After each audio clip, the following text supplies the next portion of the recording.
So today we are going to be talking about tips for a healthy marriage. And a disclaimer, we are not therapists, we're not health professionals, we are not psychologists. We're just sharing with you what worked for us. Okay, we have communication. I feel as though communication is talked about a lot, but not too many feel that it is important, when it is probably one of the most important things in a marriage to help it be successful and healthy.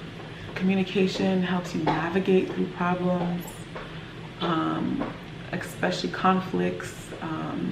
It allows you to compromise with your partner. So when it comes to communication, even though you don't feel like communicating some of your feelings, it's always good, in my opinion, to communicate to your spouse. Like, even if you don't feel like talking, you have to communicate that, because your spouse is not a psychic. They don't know at all times what you are feeling at the moment. So if you don't feel like talking, you have to communicate that. I don't feel like talking right now, honey.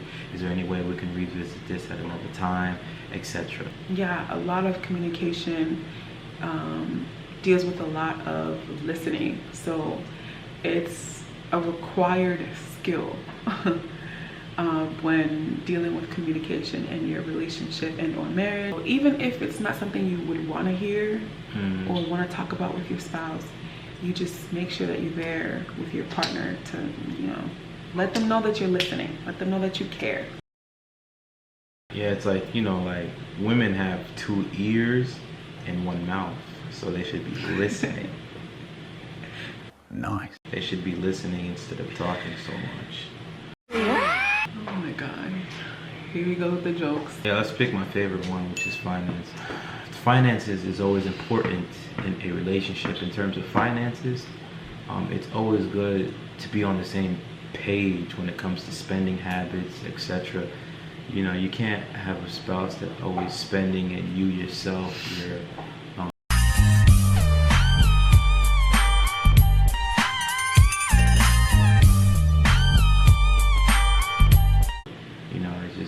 you have to come to common ground, or you have to have a plan. Even if that's the case, you have to have a plan, or else you guys are just gonna keep butting heads for no reason. So I think finances are important.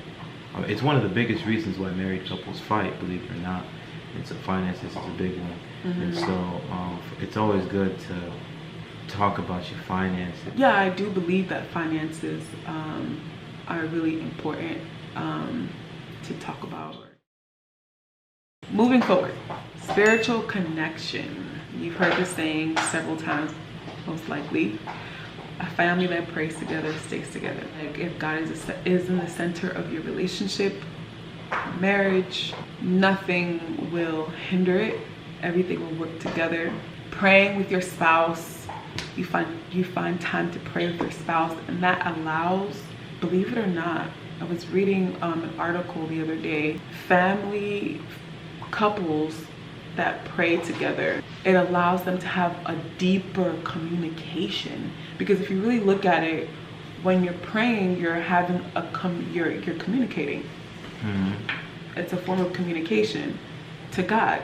So praying with your spouse will allow you to deepen that area if it is lacking. I do think spirituality, I don't know if I said that right, is a very important component in every relationship. I do believe that couples are supposed to be on the same page when it comes to spirituality. And so they have to be, like the Bible says, equally yoked. And so they have to have common beliefs, because it just makes the household run a lot more smooth. Yeah, well said. Next would be quality time. We all have busy lives.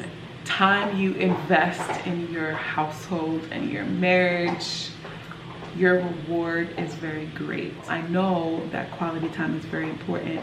You have to be able to give time to your spouse. Give your time to your spouse, because that's gonna allow them to know that you care.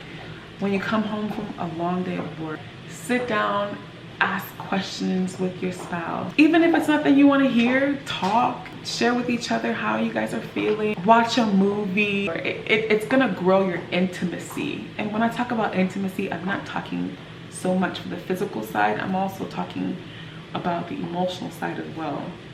The emotional intelligence in a relationship. It's gonna grow when you invest quality time in your spouse. Yeah, I'm not the most affectionate guy. You know, like, I'm a guy's guy. You know what I'm saying? And He is. I don't really, you know, I didn't grow up with like a female. I kind of grew up with, you know, 2 older brothers, and so, you know, we didn't give each other hugs and kisses when we walked through the door. You know, we dapped each other up, you know what I mean? So like when I see my wife, I'm like, yo, what up, honey? Yeah, I mean, yeah. You know, we dap each other up, you know what I'm saying? And that's normal to me. And so, but I have had to learn to, you know, soften up a little bit. That goes to my point of when it comes to spending time with her, like me, I could like literally go a full day without even, you know, spending time with her, and I could see zero wrong with that. But her, on the other hand, she could just, you know, see absolutely everything wrong with that. Mm-hmm. And so I have learned that, you know, she needed more of my time than I was giving. And so, you know, I had to adjust, you know, saying, okay, maybe I can't spend the whole entire time working on the computer. Maybe have to, you know, occasionally go up to her and say, how's your day, honey? This and that. So I've had to learn to invest more time. And he's a homebody. He's a homebody. I like traveling. I like adventures. I like trying new things. He's not so much. Yeah, I like my bat cave. If I could stay in my bat cave, my little corner, I'd be fine. And so that's where we kind of differ a little bit, but we found a happy medium, so that's a good thing. And also, quality time allows you to get to know your partner, get to know your spouse, because don't think just because you're married with them for 1, 2+ years that you know them. You know, every day should be something new you learn about your spouse. And it always helps not to have kids to interrupt, because, you know, kids could 3. Really, yeah, we got 3 of them. 3, but we love them. It could be very tough to have kids and have that quality time between you and your spouse, because kids could be very selfish, and it's not their fault, you know, they can't help it.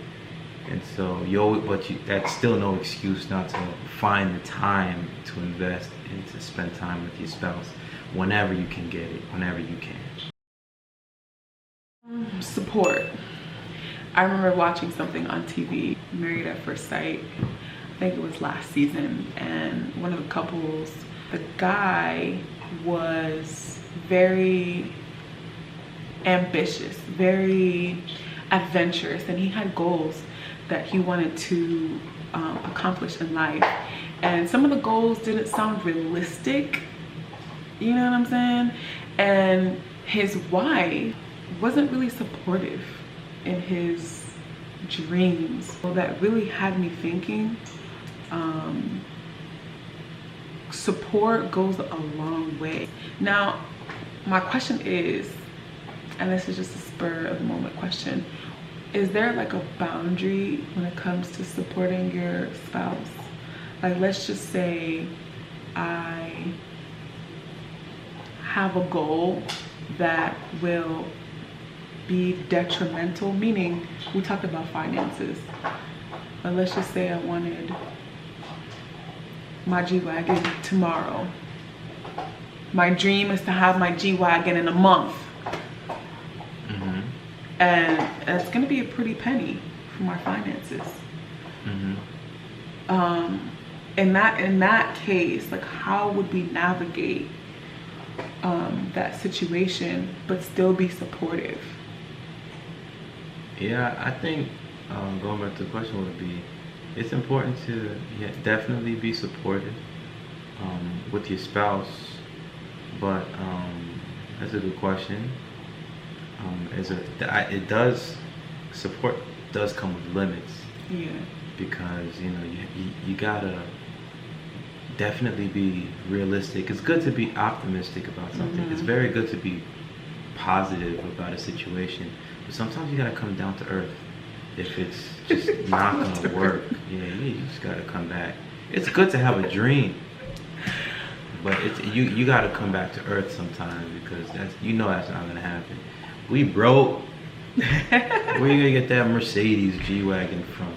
You can't be like, Cartney, I'm gonna get a G-Wagon tomorrow. That's fine and all, but where you gonna find that money from? You know what I'm saying? So I'm like, you got that spouse just gotta be like, honey, that's a great idea. And I'll give Martine that. Martine is a very supportive person, no matter whatever I do. I've probably said some stupid things in the past, and so but she was still supportive with it, even though she probably didn't agree with it. But just as long as it doesn't hurt the person, then you could always be supportive. But if it does, like kind of, doesn't make sense, you do have to be the bearer of bad news, but use a little wisdom to know how to say it to your spouse. Of like, honey, yeah, I'm glad you brought that up. Honey, it might not be the best idea for you to even have that dream. Like you gotta use a little wisdom in those circumstances. Another question I wanted to propose to Cartney regarding support. So support now, does that mean that I have to be interested in everything that you're interested in? Because let's just say this, basketball is his favorite sport. Is it your favorite sport? Okay, so it's his favorite sport, and so he's in the living room on the couch breaking all the remotes that we have in the house watching basketball. Now, is it required for me to sit down on the couch with you and watch basketball? Okay, well, in terms of that question, it's not here's the thing. It's not required. Let me tell you something about basketball, all right? Gentlemen, are you watching? In the book of Jordan, 2 Jordan 2, verse 13, it says, "Thou shall watch basketball." I'm like, come on, bro. Oh my gosh. I'm just playing. Let me tell you the truth, though. It's not a requirement as a female or a spouse to have the same interest as your spouse. It's not a requirement. It's not. But I look at it like this. You look at it like how? I look at it like this. You could have a good marriage and never have any interest in whatever your spouse has any interest with. However, I think you can have a great marriage if you try to share certain interests with your spouse. So, for example, she watches a lot of the female shows like Lifetime and all that. That's not all female shows. Men watch it too. Okay, let me not say female, but she watches, some of the Lifetime channels and certain things that I am not accustomed to watching. And so for me, a good thing to do is not to just be like, turn on the game. No, a good thing for me to do would be to say, oh, okay, what are you watching? Oh, okay, I'll watch it with you. Even though I may not care about everything that's being said, at least I can try, to have a good interest in what she has interest in. And so I would expect the same in return of, okay, like, I know you don't truly care about basketball, but, it'd be nice, to fake it till you make it or something, or to have some type of, oh, that was cool. LeBron made that 3. I think that would be a cool thing to do. Again, you could have a good marriage, not even sharing both each other's interests at all. But I think you could have a great marriage if you guys both, you know, gave it a try of at least having some interest that your spouse does, because then, you know, you're not, you know, trying to spend time with each other. You guys genuinely like to spend time with each other, as opposed to being forced to because this person doesn't have any common interest the other person does. So I think it's worth a try to, you know, have some type of common interest between two people in a relationship, that is. Thank you guys for watching our video.